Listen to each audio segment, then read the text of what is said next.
కృష్ణం వందే జగద్గురు. ఆత్మీయ మిత్రులందరికీ కూడా హృదయపూర్వక నమస్కారాలు. నా పేరు డాక్టర్ దాసరి శ్రీనాథ్ గౌడ్, మంచిర్యాల.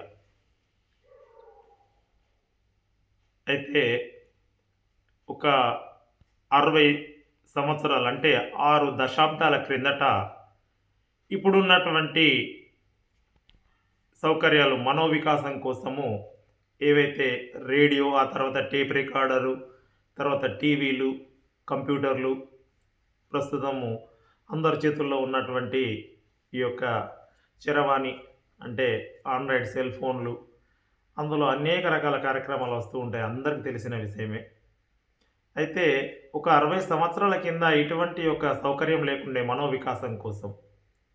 ఆ సందర్భంలో అప్పుడు దాదాపుగా కూచిపూడి, భరతనాట్యం వంటి నృత్య కళలు, తర్వాత రామాయణ మహాభారత ఇతిహాసాల మీద రూపొందించబడినటువంటి వీధి నాటకాలు, భాగవతాలు, తర్వాత సాంఘిక నాటికలు, నాటకాలు, ఇక ముఖ్యంగా భక్తి ప్రచారం కోసము హరికథలు, చారిత్రక నేపథ్యంతో బుర్రకథలు, జానపద కథల ప్రచారం కోసము ఒగ్గు కథలు, కోలాటాలు, ఇటువంటి అనేక రకాలైనటువంటి కళా ప్రక్రియల ద్వారా ఆనాడు అప్పటి ప్రజావళి మానసిక వికాసం కోసము వీటిని చూసేవారు, వీటిని గ్రామాలలో ప్రదర్శించేవారు.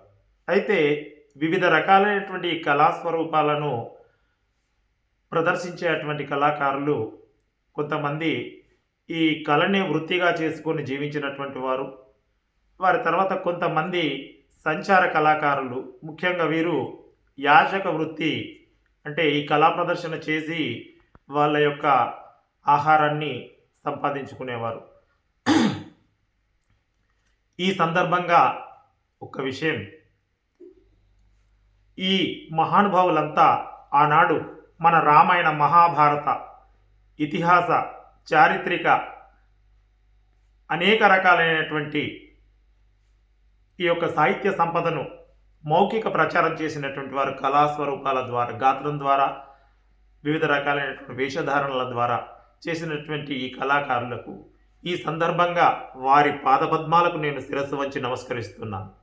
ఎందుకంటే అక్షరాస్యత శాతం తక్కువగా ఉన్నటువంటి ఆ రోజులలో మన యొక్క సంస్కృతి సాంప్రదాయాలను, వాటితో ముడిపడి ఉన్నటువంటి రామాయణ, భారత, భాగవత ఇతిహాస చారిత్రక నేపథ్యంతో కూడినటువంటి అనేక రకాలైనటువంటి విషయాలను సాంఘిక, లౌకిక, సామాజిక ఆచార వ్యవహారాలను వారి యొక్క కళల ద్వారా, కళాస్వరూపాల ద్వారా ప్రచారం చేసినటువంటి మహానుభావులు.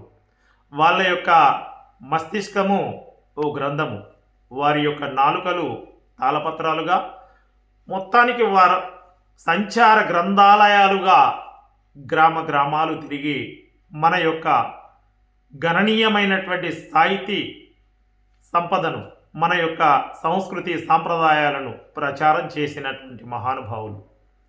ఇదంతా ఒక ఎత్తైతే, ఇందులో ఒకనాడు కాలక్షేపం కోసం చాలామంది గ్రామాలలో ఉన్నటువంటి నాటకాలు, వీధి నాటకాలు చూస్తున్నటువంటి సందర్భంలో కొంతమంది సంపన్న కుటుంబాలలో వారు వయసు మీద పడినటువంటి పెద్దవాళ్ళు ఎవరైనా ఓ పురోహితుని పిలిపించుకొని రామాయణమో, భారతమో, భాగవతమో వారి ద్వారా చదివించుకొని విని టీకా తాత్పర్యాల ద్వారా తెలుసుకొని ఆనందించేవారు.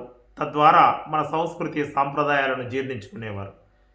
ఈ నేపథ్యంలో ఒకానొక సందర్భంలో ఓ ఉన్నత కుటుంబానికి చెందినటువంటి ఓ మహా ఇల్లాలు ఒక పండితుని పిలిపించుకొని భగవద్గీత తన ద్వారా చదివించుకొని అందులోని యొక్క పరమార్థాన్ని, జ్ఞానాన్ని నేర్చుకోవాలనేటువంటి తలంపుతో ఓ పండితుని పిలిపించుకుంది. ఆ పండితుడు వచ్చి ఎంతో శ్రద్ధగా, భక్తితో తన ముందు ఈ భగవద్గీత చదవడం ప్రారంభించాడు. అయితే భగవద్గీతలో మొదటి శ్లోకము ధర్మక్షేత్రే కురుక్షేత్రే అని ఆయన ప్రారంభించారు.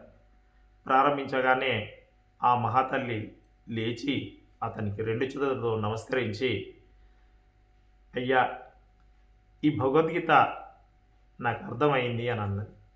వెంటనే పండితుల వారి అమ్మ 700 శ్లోకాలతో కూడినటువంటి 18 అధ్యాయాలు, ఇందులో ఒక విషయం కాదమ్మా, అనేక రకాలైనటువంటి జ్ఞానం ఉన్నది. సభ్యత, సంస్కారము, తర్వాత లౌకిక, సాంఘిక, సామాజిక జీవన విధానము, ఆహార వ్యవహారాలు, అనేక రకాలైనటువంటి అంశాలతో కూడుకున్నటువంటిదమ్మా యోగము, శాస్త్రము, భగవంతుడు, ఆత్మతత్వము, ప్రకృతి యొక్క తత్వము, ఇవన్నీ కూడా ఇందులో ఇమిడి ఉన్నటువంటిదమ్మా భగవద్గీత. మరి ఈ శ్లోకంతో మీరు భగవద్గీత అర్థమైందని అన్నారు అనగానే ఆమె, నాయన, ఈ శ్లోకంలో ధర్మక్షేత్రే కురుక్షేత్రే అని అన్నావు కదా, అయితే దీన్ని కాస్త మార్చి అంటే ఏంటి అని అంటే, కురు ధర్మ క్షేత్రే అని ఆ మహా ఇల్లాలు అన్నదట. ఏంటి అనంటే, కురు అనగా చేయి, ఏం చేయి? ధర్మాన్ని చేయి, ధర్మాన్ని నిర్వర్తించు, ధర్మాన్ని పాటించు. క్షేత్రే అంటే తమ యొక్క విభాగాలలో తాము ఎంచుకున్నటువంటి మార్గంలో ధర్మాన్ని నిర్వర్తిస్తే ఆ ధర్మము ఆ యొక్క వ్యక్తిని కాపాడుతుంది, ఆ సమాజాన్ని కాపాడుతుంది, ఆ వ్యవస్థను కాపాడుతుంది అనేటువంటిది. ఇంతకంటే జీవిత సత్యం ఏముంటుంది నాయన అని ఎంతో అద్భుతంగా, అంటే నిజంగా ఎంత గొప్ప అర్థాన్ని ఆమె అక్కడ ఆవిష్కరించింది అనంటే, ఏ వ్యక్తి అయినా భార్య ధర్మాన్ని, భర్త ధర్మాన్ని, ఉద్యోగస్తులు ఉద్యోగ ధర్మాన్ని, విద్యార్థులు విద్యార్థి ధర్మాన్ని, పాలకుల ధర్మాన్ని, ఈ రకంగా చెప్పుకుంటూ పోతే ఎవరైనా వారి క్షేత్రాలలో వారి యొక్క ధర్మాన్ని తూచా తప్పకుండా పాటిస్తే, ధర్మం అంటే ఏమిటి? నీతి, నిజాయితీ, న్యాయము అనే అంశాలతో కూడుకున్నటువంటి జీవన విధానమే ధర్మం. ఈ ధర్మాన్ని కనుక నిర్వర్తిస్తే తప్పకుండా మేలు జరుగుతుందనేటువంటిది. అంటే జ్ఞానము అనేటువంటిది ఒక శ్లోకంలో మొదటి పాదంతోనే, ఇది అనుష్ఠూప్లో ఉంటుంది, ఈ భగవద్గీత శ్లోకాలన్నీ అనుష్ఠూప్ ఛందస్సులో ఆ మొదటి పాదంలోనే ఆమె అంత నిగూఢమైనటువంటి భావాన్ని ఆవిష్కరించిందంటే ఎంత గొప్ప విషయం అది. అందుకే జ్ఞానం ఎవరి సొత్తు కాదు. జ్ఞానం అనేటువంటిది అనంతమైనటువంటిది. ఏ మస్తిష్కంలో ఏ జ్ఞానం దాగి ఉందో అది ఎవరికీ తెలియదు. అందుకే నిజంగా ఇక్కడ ఒక చిన్న విషయం చెప్పదలుచుకున్నాను నేను. జ్ఞానము, విజ్ఞానము, సుజ్ఞానం అనేటువంటి దాన్ని మనం తీసుకుంటే, ఓ తుపాకీ తయారు చేయడం అనేటువంటిది జ్ఞానం, దాన్ని ఎంతో వైవిధ్యంగా ఉపయోగించడం అనేటువంటిది విజ్ఞానం. అయితే దానిని ఎక్కడ, ఎప్పుడు, ఏ సుప్రయోజనానికో, ఏ గొప్ప విషయానికో దాన్ని వాడుకోవడం అనేటువంటిది సుజ్ఞానం. ఈ రకంగా 3 విషయాలను మనం ఆవిష్కరించవచ్చు.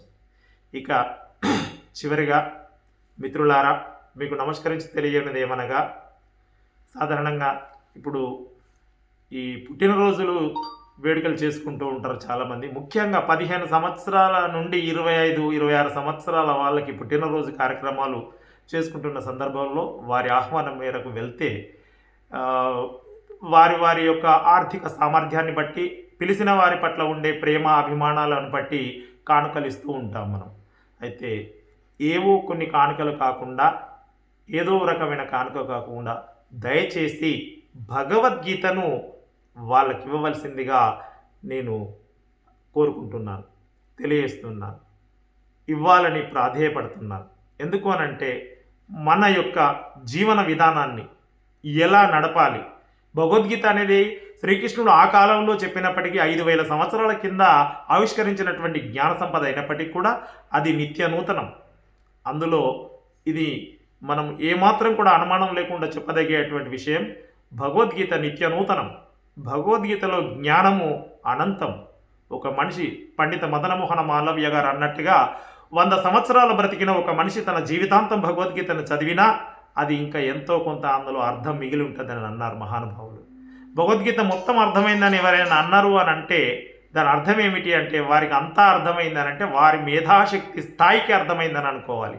అంతేకాని అది పూర్తిగా అర్థమైందని కాదు దాని అర్థం. అందుకే భగవద్గీత అందరి ఇంట్లో ఉండాలి. దయచేసి మరొక విషయం, భగవద్గీత ముట్టుకుంటే పట్టుకుంటే పూజాగదిలో పెడితే తద్వారా పుణ్యం వస్తుంది అనేటువంటి విషయాన్ని విస్మరించాలి. పుణ్యం కోసం కాదు, భగవద్గీత జీవితాన్ని సంస్కరించుకోవడానికి, ఒక గొప్ప జ్ఞానాన్ని నేర్చుకోవడానికి ఉపయోగపడేటువంటి మహత్తరమైనటువంటి గ్రంథం. అందుకే సర్వశాస్త్రమయ గీత వ్యాసో నారాయణో హరి యత్ర యోగీశ్వర కృష్ణో యత్ర పార్థో ధనుర్ధరః తత్ర శ్రీ విజయోర్భూతి ధ్రువా నిత్య నిత్యమమ. అందరికీ నమస్కారం, ధన్యవాదాలు.